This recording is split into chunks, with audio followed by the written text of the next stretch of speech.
Donc pour coder en JavaScript, cela va être très simple puisque nous n'allons avoir besoin que d'un éditeur de texte. Donc des éditeurs de texte, il en existe des milliers sur le web et la majorité d'entre eux sont gratuits. Donc personnellement, j'utilise la version gratuite du logiciel Komodo, c'est-à-dire Komodo Edit, que vous pourrez trouver sur le site komodoideo.com, mais n'hésitez pas donc à choisir l'éditeur qui vous convient le mieux. Donc notamment si vous êtes sous Windows, vous pouvez utiliser Notepad++, qui est également un éditeur qui a fait ses preuves, très connu, et qui est très très bon de façon générale.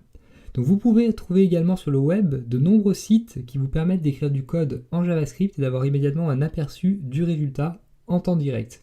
Alors personnellement, donc je vous recommande les sites jsfiddle.net ou jsvin.com, donc qui sont deux sites de référence. Et donc ces sites sont très pratiques lorsque l'on souhaite tester rapidement un bout de code par exemple ou pour des démonstrations de cours. Rappelez-vous cependant que si un jour vous voulez créer un véritable programme ou un véritable site web avec plusieurs pages, donc vous serez obligé d'utiliser votre éditeur de texte, ne serait-ce que pour enregistrer vos différentes pages de code et pour créer des liens entre elles, donc afin que tout fonctionne bien, car avec des sites comme JSFiddle ou JSBin, vous ne pouvez tester donc qu'un code, c'est-à-dire qu'une page, entre guillemets, de code à la fois.